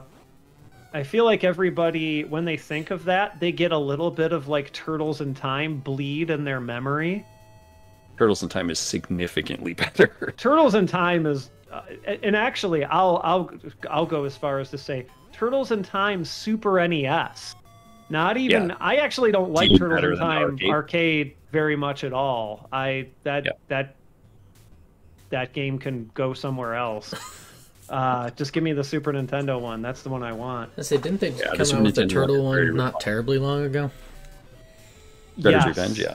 Yes, which is I think is also very good. Okay. I still haven't played. I own 2 copies of it and I still haven't played it. Time. Yeah, I haven't played the DLC that they put out for it yet, but the original I played through with some friends, like I think it would have been 3-player local co-op, and it was great. Nice. Well, okay. That one has 6-player local co-op, I think, doesn't it? I think so, but you have to buy the Switch version because the other versions don't support that many controllers connected to them at once. Like a PlayStation 5 or a PlayStation 4, you cannot have that many controllers on it at once. Is that on PC as well, though, that game? I would guess it is. I think it is. Okay. Though the one I played was the Switch version. Yeah, I was pretty mad when that game came out. I bought it right away. A nice Japanese version that came with like a audio disc and stuff with it. And then within 6 months, it was like, oh, and here's the anniversary, release coming out too physically. And I'm just like, they did the same thing with Streets of Rage 4. I was so mad. I ended up buying it twice. I'm just like, this is really annoying. Like, can't you just put everything on there to begin with? Right, seriously. I don't think I ended up getting physical versions of either of those, even though I am a physical version guy in general as well. Mm-hmm. Because they had a trail where they were digital only for a while, especially Streets of Rage 4. Like, unless I missed it, like I think it was digital only for a while. It was, because Limited Run had said they were going to put out their copies, and then there was the digital release, and then like 2 weeks after Limited Run closed their pre-orders, suddenly it was like, it's getting a retail release, so everyone was really mad. Yeah. That was one I waited on. I was like, I'll wait till my physical release comes in. I want all the hype to die down and just be able to just play the game without hearing anybody else talk about it. So I probably played it about 6 or 7 months after it had really died down. Yeah, I really wanted to wait on that one. I was very excited to play it, and I'm not sorry that I got the digital version right away. But the interesting thing about that game, Streets of Rage 4, is like that still has a little bit of a long tail in my life. I have a friend who, whenever he comes to visit, we usually almost spend hours playing Mr. X's Nightmare. The mode in that game, which is Survival mode? how do you explain it? Yeah, exactly. It's like the stages are randomized. You never know what boss is going to show up where, or what enemy is going to show up where. Like, you could have a very long run, you could have a very short run. Beat 'em up roguelike. Yeah, it's exactly that. And our big strategy, hilariously, is later on in the game they added Rue, the kangaroo, is a playable character from Streets of Rage 3, and his special is he summons the clown with a whip. Oh, yeah. And if you have multiple stocks of it, you can have multiple clowns out there helping you. So when we will get, like, we prioritize Rue getting the special move increments, and just summon stupid numbers of clowns for difficult bosses. Here come the clowns. And they do. They sure do come out, and they do the work. Good lord. I was going to say, I've never even played Streets of Rage 4, so... I love it. Okay. I do too. It's really good. The music is quite well done. It's very well not done. Koshiro who does. I mean, he Doesn't only have, does like, a the track intro or two song, or something? which sound. Yeah. Yeah, so he does the opening theme like when you're on the title screen, Right. which is really, really cool. Like, it's just like a total like jazzy song you could just drive around to your city in the middle of the night. Like, it's a really good track. And then he does the stage 1 theme as well. Yeah, but everyone else's is really, like, everyone who contributed to that, I think for the most part, is really, really solid. Yeah, like, it's good. It still does feel like a fairly cohesive, like, Streets of Rage game, soundtrack wise, despite being done by so many different people. Yeah, for sure. Yeah, you might like it, Taylor. Like, it doesn't play in some ways a lot like the original games. Like, it does, but it kind of doesn't. But it just adds a lot of really nice little tweaks that kind of modernize the game in a lot of ways. Yeah. Okay. Yeah, and it's cool once you start unlocking all the old characters, because you can get, like, Axel from Streets of Rage 1 if you want. Yeah. You can. It's pretty cool. Or 2 or 3, like the versions of them from all of them, and their different 3. movesets are all there. You will not sell me. Movesets from 3 are the best ones. Oh, the you don't moveset. have to. Okay, yeah. You don't have to listen like, to the music of 3. Don't worry. No, you get the characters from 3, so you get all those really good movesets from those characters. That's fair. That's fair. I assume your complaint with 3 is the music, like most people. For the most, well, that and it just, I don't know. There's stuff I part of it's because I played 1 and 2 and didn't really get to play 3 until later, and definitely the music does just not jive with me. So it's like, I'm gonna... and most people. Yeah. Experimental as this is, and as impressive as it is to have done it, I'm good. It's one of those games where it's like, I kind of wish I was fully deaf instead of only being half deaf.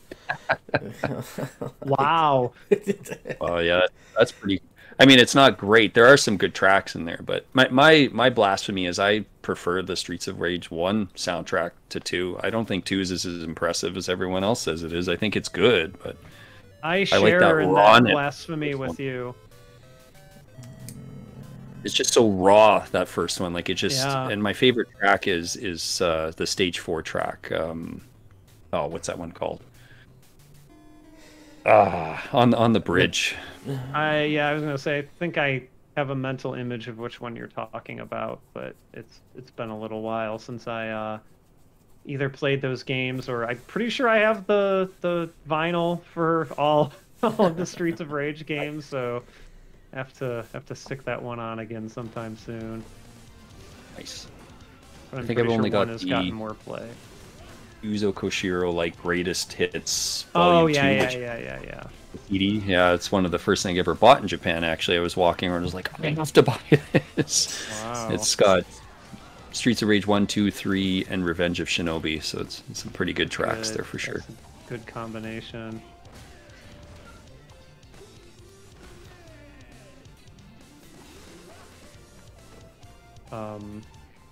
I guess the last thing I had that I wanted to bring up, which we a little bit delved into earlier, but what about this genre draws you to it, if you're drawn to it at all?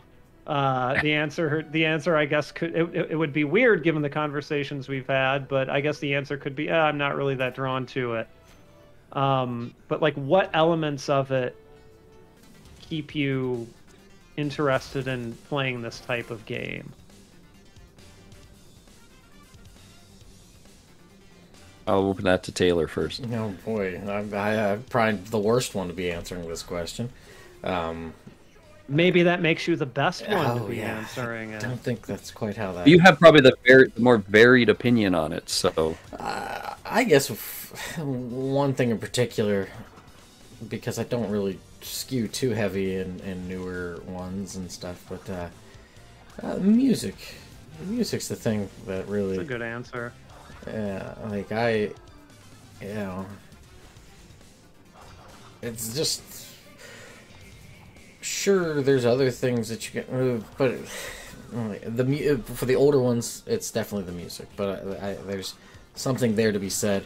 That's a whole nother can of worms of how, as we kind of generations have gone on, we've sort of lost the sense of melody with game music, and as more orchestrations have become involved and stuff. And that's not everything. And think there's it bubbles here and there, and certain games and stuff, particularly those with like the indie releases, really push into that. I think of like The Messenger in particular and stuff. But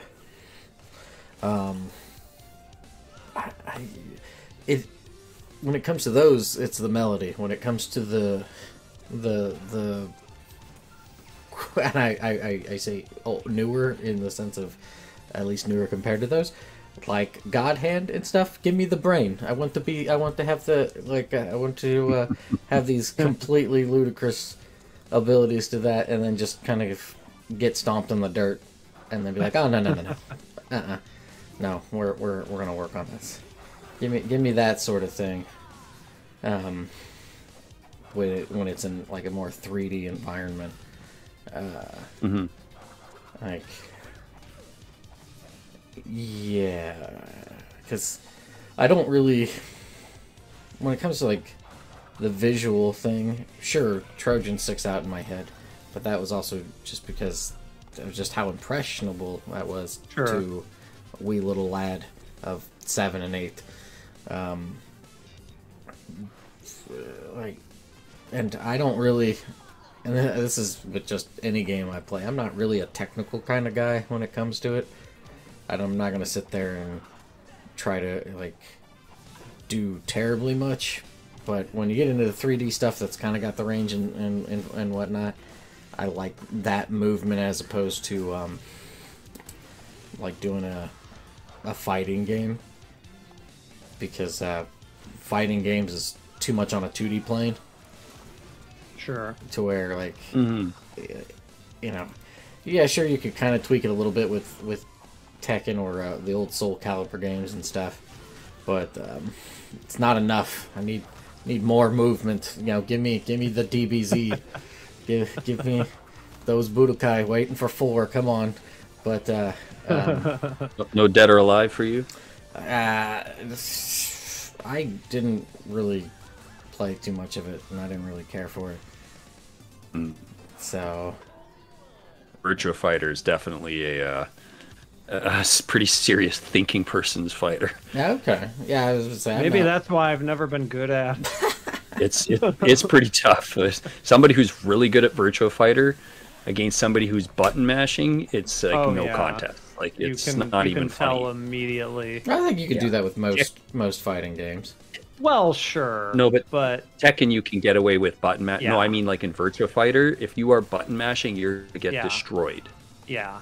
Yeah, see, I like like Killer Instinct. That's one of the few 2D ones that, because you can't just button mash in that. Because if somebody knows how to combo stuff, you're just gonna get the killer combo. That's combos the game. Like if you Yeah. if you don't play Oops, a all fighting game for combos. combos, what are you even playing Killer Instinct for? That is Like, true. It is oops all combos. You might as well just stand there and listen to that booming soundtrack. Yeah. Speaking Put of Killer loud Cuts on arcade and call it a machines, day. yeah. Speaking of loud arcade machines, you could hear that to the next city over. It was so damn Oh loud. my god. Cinder. Super loud. When I I was first smart. started Smart when I marketing. first started working in an arcade, probably from the time I was 16 or 17 to the time I was 20, we had a Killer Instinct 2 machine in there, which at the time might have even been a little bit like, why is this still here kind of thing. Like, this is an old game, but whatever. We had a handful of those. And when it had problems with like overheating or something, I don't know why, but when it would overheat, it would progressively louder and louder start going error. And eventually it got so loud that you could hear it very clearly anywhere you were in this rather large arcade. And someone had to just go and pull the plug on. That is good marketing. Oh god. That's good. That's Yeah. but Music music music and is brain a great stuff. answer. Yeah, music is, music and for brain stuff. I guess my answer is pretty. I certainly appreciate good music and a beat 'em up, but for me it is more kind of like what I was talking about earlier with brain stuff, or my version of brain stuff, which is like the easy to pick up, hard to master aspect of it. Where like yes, you can play this game and just engage with it at face value, but if you spend a little bit of time and figure it out deeper, you can enjoy it on a whole different level. That whole sort of thing. I won't repeat it all, but yeah, that's my big draw to the genre. Before I got that sort of that way of thinking about it, I guess I might have said either music or a combination of music and the co-op element as well was historically a huge draw for those for me too. Nice. Yeah, and those would be mine. Would be like that. Even though I find that I'm playing most of these alone now, just it is hard to find someone.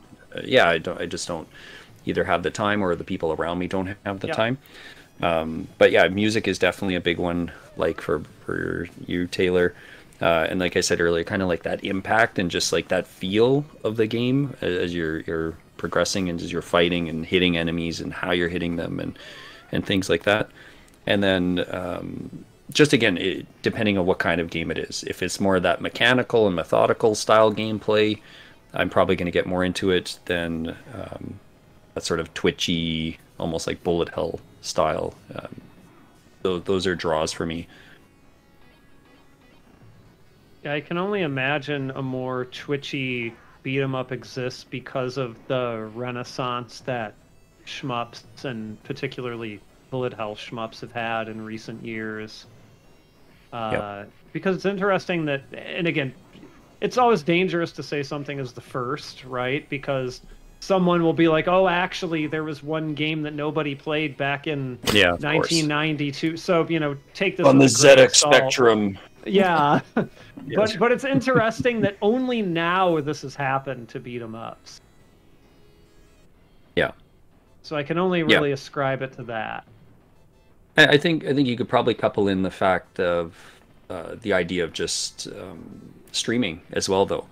And the slower paced a game is, I think the less views people tend to get, whereas the more chaotic a game is, seems like more people get interested in seeing, somebody kind of conquers something that looks, at least on paper, difficult. That's a fair point. So I think that adds to that element of, oh, this game looks really crazy, and you're not taking damage while fighting off 150 enemies or something like that. So I think that could be part of it. And then, as you both have said, maybe just those Musou games have kind of bled into a 2D form a little bit. Yeah, I think history has sort of mixed those two a little bit together at some point. Like maybe once upon a time, like the 3D ones were more distinctive from the 2D ones, but I feel like after all this time has passed, like people are just sort of remembering parts of them as being together, and so maybe new ones that are being created as like an amalgamation of both of them. I don't know if you have to fight Lu Bu again in any of these new fighting games that we're talking about, but if you do, then you definitely know where someone's secret end boss. Yeah. I've never been a big Dynasty Warriors guy. I've certainly played a handful of them, but the thing I know is that you always have to fight Lu Bu. Well, the Capcom series, right? There's that Warriors of Fate series, so pretty sure he's in those. Oh, that's true. Yes. So there is a 2D. Yes, I guess I will at some point have to fight 2D Lu Bu, because I haven't played those games that much. I've only played Warriors of Fate. It's good. Yeah. Warriors of Fate was 2, Tenchio Kurao 2. Yeah. Yeah, it's the second one. The first one wasn't even a beat 'em up, was it? It was like some other type of game. Maybe I'll figure it out, but I feel like it was something else. And then they made 2 into the beat 'em up. Capcom kind of dove into that world a few times, right? Like you have the Destiny of an Emperor on the NES, which was an RPG, but had those characters. So they kind of like in and out. So there probably were some other like Japanese only releases that did use those historical figures or characters in there. So yeah, there probably are some others that seem similar, and then they have this spin-off with the beat 'em ups as well. So do you all have a 3D, 2D preference when it comes to these games at all? Just, I know that's painting with a broad brush, but... Yeah, I mean, I'm primarily 2D. I don't mind like the 2.5D that kind of happens sometimes, or like where it's a little bit like a wider range, like something... I don't know if either of you have played 9 Monkeys of Shaolin. No. Which is... Yeah, it's a European release that it's kind of set in like that ancient China, where it's kind of more of a weapons based beat 'em up, but it's solid, but it's not quite like 3D, but it's it's still within a 2D plane, but there's some depth kind of to it, sort of. So, but I would say primarily 2D, but there are good 3D ones, like Urban Reign is decent on the PS2. Taylor said God Hand already. There are some decent ones. They're just a little more few and far between. The Bouncer. I haven't played The Bouncer. Is that one good? No. Okay, now I have to play it. Because you know me, I'm looking for those.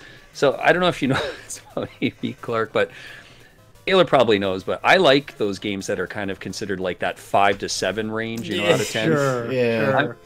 Yeah, as low as a 4. Like I'm like, I seek out those games routinely, and those ones that are like the 8, 9s, and 10s, I'm like, yeah, I might get around to them. So if the Bouncer's like a 5 or a 6, then I'm probably interested in it. Oh yeah. It's I was just trying to protect you from yourself. I haven't played it in a very long time, so I would actually be interested in like revisiting at some point. But yeah, popular opinion certainly was that it was probably no better than a 5. Meh. I know like when around the time that game came out / a little bit afterwards, friends and I would always joke about the Bouncer 2, the bouncing, and then just everything. Bouncing. Do what? Bouncing. Did you say the Bouncer 2, the bouncing? Is Yes. that what you said? Yes. It was just no. I mean, what I remember is people, or at least what it seemed like, was people hated it because it was Square Enix's first game on the PS2, and it wasn't really an RPG. Right. Mm-hmm. So, like, that alone set it up for failure. You get fans frothing at the mouth. Oh no, this is trash. Garbage. Well, Exactly. The art was done by the artist from 7 and 8, correct? Was the art done by that same artist for the bouncer? Was it Nomura that did the? Nomura definitely did more of the designs for 8. I wouldn't surprise me if he was the artist behind that. Yes, character designs by Tetsuya Nomura. Yeah. Yes. Okay, so that probably drew people in right off the bat, and then That's before everybody Before got they knew tired his of name. everyone having belts on 20 belts all over their bodies, but yes.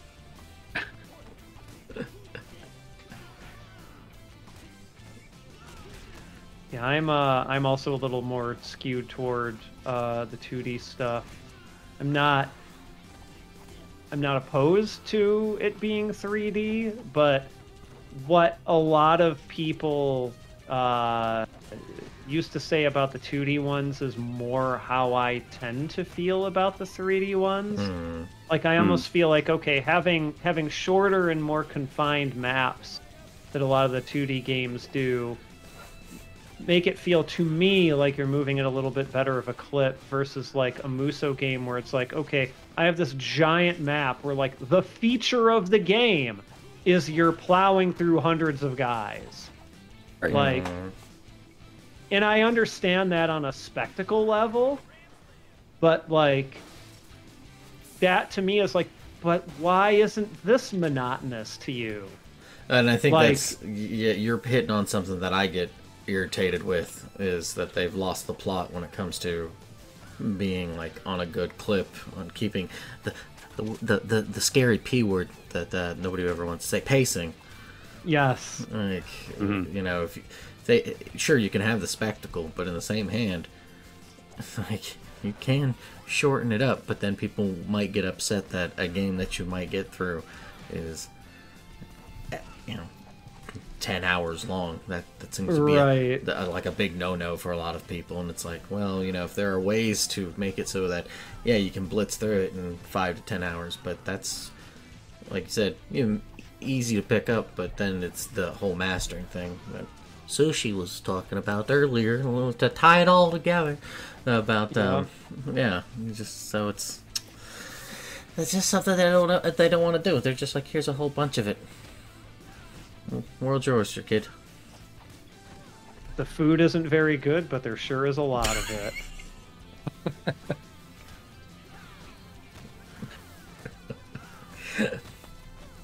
Probably not the buffet you want to be at, but Welcome to Isn't Golden that Corral. most buffets? Yeah, exactly. That's a Yeah. Golden Corral. you got to go to That should just be Viking their at slogan. the buffet. I gotta admit, I've been to some pretty decent buffets, but not. I have. There's probably, you're probably right. There are probably. So are we equating now 2D beat 'em ups to 3D beat 'em ups to good and bad buffets in the percentage? Because I've probably been to more bad buffets than good buffets. I mean, And I'd probably equate I'm 3D beat 'em okay. ups to that. I'm okay with that comparison.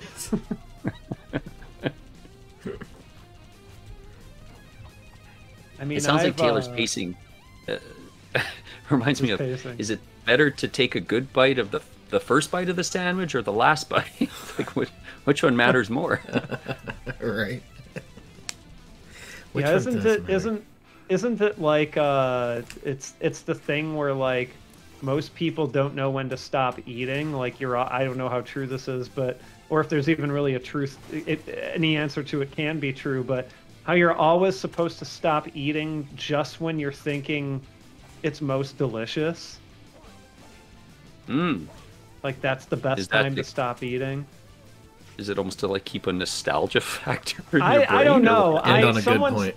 Someone said Oh, it that once. sandwich was so good. I'm glad I stopped Yeah. eating it. sounds so silly when you put it that way. I'm so glad I stopped eating that delicious sandwich.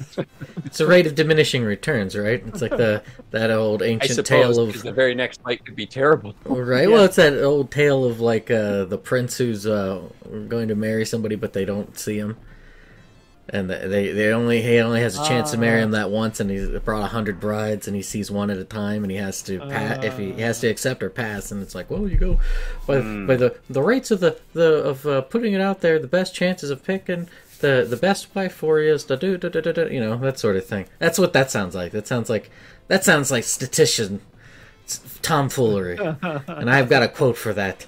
There are lies, damned lies, in statistics. Bam. So what are you banking from? on? It's an actual quote. The first girl's the best.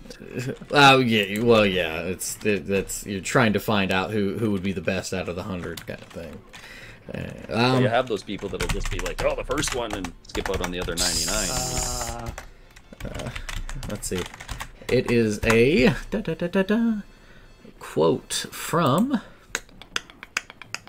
a phrase describing the persuasive power of statistics to bolster weak arguments. Twain popularized the saying. Okay. But it had been used quite. Let's see. Twain attributed to the, at the time, British Prime Minister Benjamin Disraeli. However, the phrase is not found in any of his work. So. Interesting. It sounded like it maybe was just something you made up and called a quote. Is all I'm saying. No. Good either way. Yeah, I'm not that smart. But yeah, so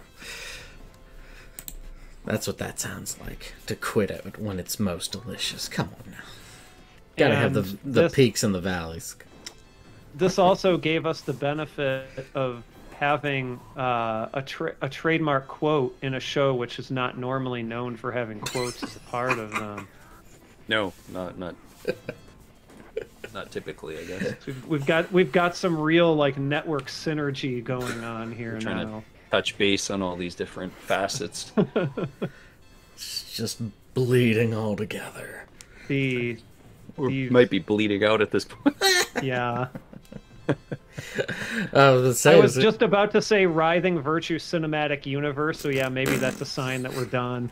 Oh, he loves that. So. Oh yes. Yeah. I don't even use that for the channel because the channel just has it as my name. I dropped the whole Motogaru thing. That has long since kind of shuffled out the door. But so when we get to the sequel, it'll be like Dilakuma's Revenge. It's going to be like the part of this shared universe. Jesus. Don't know about that. We won't go any further. You might get some copyright problems if you decide to go with that, though. I'm just going to give you a heads up there. You're right. Yeah, he would change the R to an L. So it'd be like Lilakuma or something silly. Like, so it'd be like, oh, I didn't know. No, I would just flip it and go English and just be like relaxing bears. Relaxing bear, yeah. You could probably get away with relaxing bear. Yeah, you probably could. So, like, do you guys have any specific series? Like, we've kind of talked and touched upon some other, like, maybe specific games, but are there any series that, you guys would say would be good starting points maybe for somebody who is looking to get into the genre, and for a variety of reasons, maybe if they would want something that's really intense or something simple, but just what would be some suggestions of where you would maybe lead somebody to say this is probably somewheres you'd want to start with, or these are good options? That's a really good question, actually. Honestly, for most people, I would probably say that, like, starting at the birth of the genre is probably not really worth it. I would say you're doing all the heavy lifting for the rest of us with your series. Yeah, I mean, I try. Not to say that those games are bad necessarily, but it's just with some of the things that have come later, there's little reason to go back to a lot of them.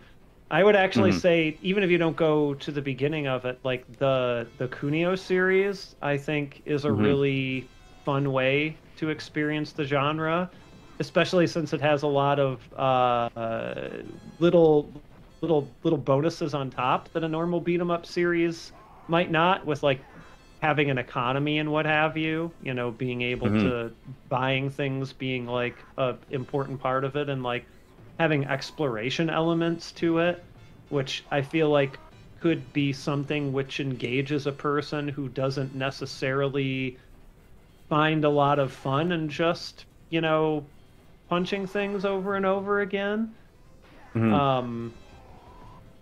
I would probably hold that one up, and if you want to experience it in a more traditional way, I would probably throw either Final Fight or Streets of Rage at you as a series. Like these days, I feel like more people would probably throw Streets of Rage up than Final Fight, especially because some of those Super Nintendo ones are a little bit.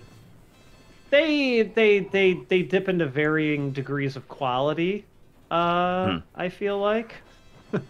2 is fine. 2 is fine. It's not great, but it's fine. Yeah. Okay, no, those are really good. That reminds me though, because I own a lot of River City games, I forgot there is, just to go back to your Chinese Dynasty piece, there is that River City Saga Three Kingdoms game as well. So, gosh, did you I would like even to go know back. about that? Yeah, I got it about a my year ago. gosh. It's one I still have to get to, but yeah, it has all of those characters as well in there. So there are options for you if you Interesting. really do want to go. If you do, Yeah, Mr. if you really Battle want Kunio, but you also want Romance of the Three Kingdoms, Yeah. there's game for you. there sure is. How about you, Taylor? I don't know if I could really say like series. I'll just give. Trojan's not a series. It doesn't count. I wouldn't recommend that as one. I would say as game wise, if you're looking to try the classics, definitely Double Dragon 2. However, if the 8-bit scares you away, Streets of Rage 1 or 2. If you're looking for intensity, I would throw Sifu there.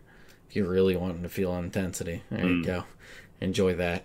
And then, honestly, one that seems to be one that people do enjoy as a pick up and play. I know my brother would play it every now and again. Probably been a while, but Castle Crashers.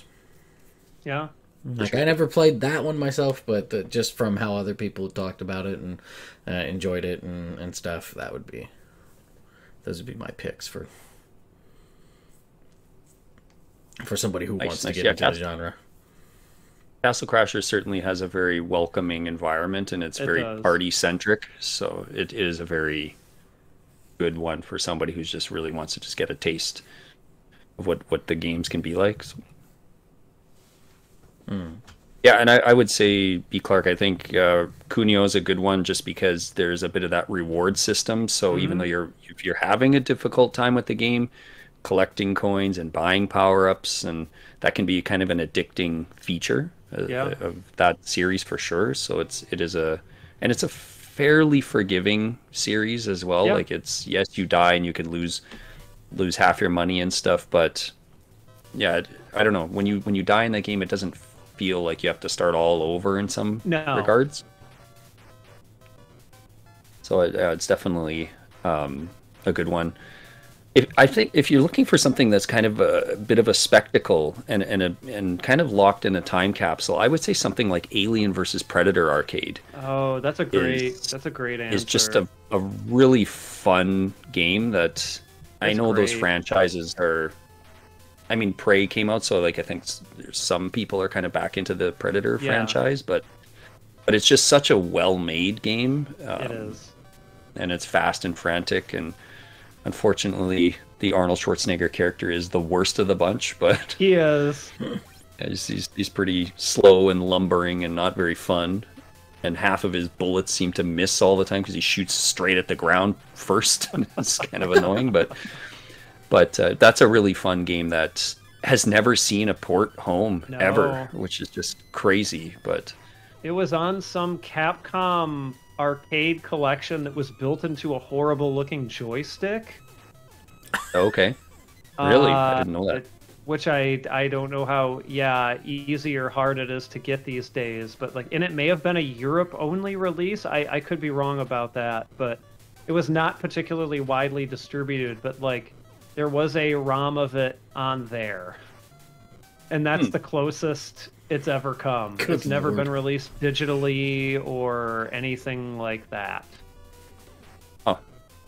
Well, my other one is another spectacle piece that has only recently kind of seen home releases, and that's Golden Axe: The Revenge of Death Adder. Oh, that's a good answer. Because it's such a leap forward from Golden Axe. Like, as fun as Golden Axe is, once you see Death Adder, and it's only 3 years after that it came out. It is so much. It's just a massive spectacle of a game. Like, it's just so big.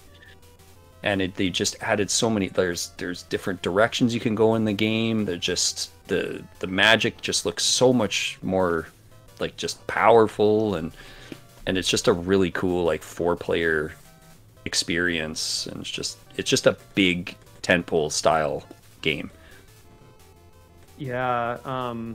Interesting fact about that one. A while ago, when I translated well, not fully translated, but summarized, I guess, in English, the book written by Ikeda, the guy who runs the Tokyo Arcade Mikado. He mentioned that game is like a perennial moneymaker for them. So they usually tend to keep it out and around in some capacity, because people just like coming in to play it. And like, I agree with you. That was a great answer, and like, it's the best of the Golden Axe series, like, by far, so in my opinion. Yeah. We'll see what Sega's kind of doing with this new one. I mean, it's kind of hard to hold out hope, but you never know, right? It could be something decent. So yeah, and then I think if there's anything modern, I mean, something like that new Turtles game, I haven't got around to playing it, but just what I've seen of it, it just looks, again, kind of like a really fun party game. And then maybe Scott Pilgrim is also pretty welcoming game. So yeah, the Turtles game, I would say, like, it feels like what you remember old Turtles games feeling like, with, you know, more quality of life stuff in it as well. Like, I think those games are fairly welcoming. I was playing with some folks who didn't necessarily look at beat 'em ups the same way that I do, and like, we didn't have a very difficult time going through it. Maybe some of the later bosses at the end were a little bit challenging, as maybe they should be, but for the most part, and the only thing I'll say about that game is it's maybe a little too long. If you're playing through that game I almost feel like that game isn't meant to be played through in one sitting, because it's got double digits of levels. Oof. Streets of Rage 4 as well. Streets of Rage 4 is no law. Yeah. It's not a single sitting game. Yeah. So just use caution when playing either of those, since they're fairly modern. Like, maybe don't set your sights on getting through all of them in one sitting, or you might burn yourself out there.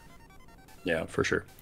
Yeah, and then if there were like somebody who really wanted to really like get deep into it, like things like Cadillacs and Dinosaurs, there's the Punisher, there's so many, and just the amount of stuff that comes out today, like I can't even get around to half the ones I own. There's the Takeover, which looks amazing, and I still haven't played yet. There's just so many new ones that just keep popping up constantly, and it's like a really good starting point is, if you just want to just see something old that's really, really fun, just get that Capcom Belt Action collection. Like, you get, that's a great collection. Whatever, 7 games in it. King of Dragons is great. Like, you get some really, really good games in there, and it's just a really decent starting point to see if you like any of those.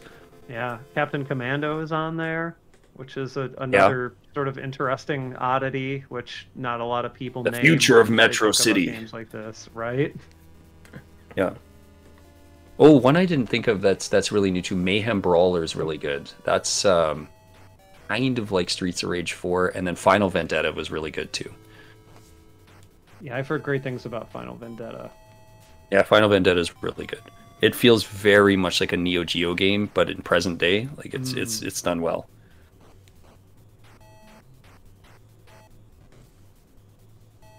Nice, nice. If you want to get psycho, you can play Mother Russia Bleed. That one's pretty messed up. I don't know if you guys seen that one at all, but that's not really, familiar with that one. I've only played it for an hour or two, but go check out Mother Russia Bleeds. It's an interesting game. All the random deep cuts. Yeah, seriously. I Heart Arcade, like we can keep going on and on. Like there's a lot. Zombie Revenge. Good lord. I gotta stop now because I keep going. That's all good. As I say, sir, anything else you want to touch base on, or are we gonna ramp this all up? Or we're gonna do a part 2, right? I mean, Maybe let me play some more games for the series and get a little more deep into it, and then we can do a part 2. Because, like, I'm sure I'm gonna have all sorts of like opinion changes and like new discoveries to where, like, if you ask me for a favorites list, maybe in like, 6 months or a year from now, it might be completely different than what it was today. Mm-hmm. Maybe get Taylor to try a few more. yeah, I think. Oh yeah. that'd probably be it. But I don't know if they'd really move the ones I got on there. That'd be kind of a tough thing to do. Mm-hmm. Stubborn like that. You might like Beautiful Joe, Taylor. It's a 2D one, but it's done around the same time as God Hand. Like it's the same team, so it's got some interesting mechanics to it. Yeah, I remember when that came out, and I just kind of didn't really care for how it looked. But that was also 20 years ago. You don't like characters that look like Fred Durst? No one does. Oh no. I can't really say that's high on the list, but I did not say that appearances were... Not a role model to model yourself after. I was gonna say appearances aren't really what I look at when playing a game. So, good lord. Oh, all right then. I was about to say, B. Clark. Any last words from you? Only anyone who would like to learn more about this genre, please consider subscribing to the YouTube channel, youtube.com/BClarkOMP. You'll find this out through other means as well, but if you really do like it, I also have a Patreon, which is patreon.com/1millionpower, which will help me be able to do more things faster. Which is always good. But yeah, I would appreciate anyone's attention on that who would be so kind and who that sounds like it could be their thing. Okay, and I'll definitely have links down below the video for that. Well, thank you. Yeah. And thank you for having me on. It was wonderful to finally be on the show. Long time listener, first time caller. Woo. Yeah, I think this is actually the first proper time that you and Mr. Sushi B got to chit chat a bit. It there. is. So. It is, yeah. But that's because he's also very elusive. Turns out he's not so scary. Does this count as in person? I don't know. It's the closest to in person as I've gotten. So Up to this point. That night, I mean, I haven't seen Taylor in person in what? How long has it been now, Taylor? 10 years? 10 years? 10? Yeah. Oh, yeah, I guess it's been 10. Yeah. But we've done a good job of making sure to avoid each other as much as possible. Sure, right. It's just bad timing, but also now you can be rest assured, B. Clark, it is not just simply me, and that Sushi is not just some sort of that's true voice modulator that yeah. I did hear both of you talking at the same time, so I guess that suspicion is now put to rest.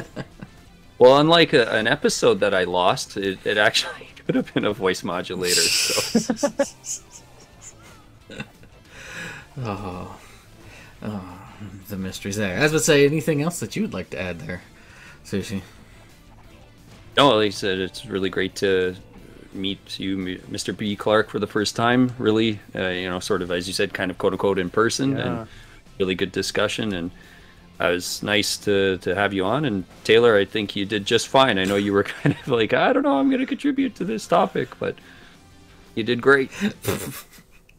I add little things there. I'm a little outside the box, like you're. We could have done another hour and a half on Double Dragon 2 again if you wanted. I would have been fine with it. So.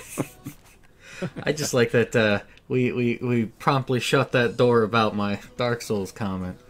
It's like, we're not even gonna go near that. Maybe we save that for part 2. I need a little more time to unpack that. He needs to be able to dissect you a little harder. Yeah, like, I need to figure this. You definitely go under the microscope for a comment like that. I don't know what else I can say. Well, it just shows how simple of a mindset I have on a lot of that. It's not necessarily simple. It's just like it's very interesting to me that you said that. That's all. I don't know what other way to put it. Oh goodness. I don't think Taylor's gonna be letting anybody else into the Discord. There's a lot of mean threads. I'm not one of the mean Dark Souls people, I promise. I'm very nice. No, yeah. And that's not like I'm ragging on it. It's just saying that's just how it comes off to me. So I get it. Anyways, but yeah, no, thank you for joining in the discussion. I don't have anything else to add. So thanks for listening, everybody. Definitely let us know what beat 'em up you enjoy, or maybe beat 'em up adjacent. Yeah, adjacent is okay. So, because that'd be more of what I get. Because I was like, my brain kept on thinking of other things that were like hack and slash, and it's like. It's all kind of connected in a way. Right, it's under an umbrella. Yeah. So, the boop and snoop. Anyways, that is it. Thanks for listening. Enjoy your day and everything. I don't know what else. I don't remember my sign off for these things. We just, that's it. Later. Bye. Bye. Bye.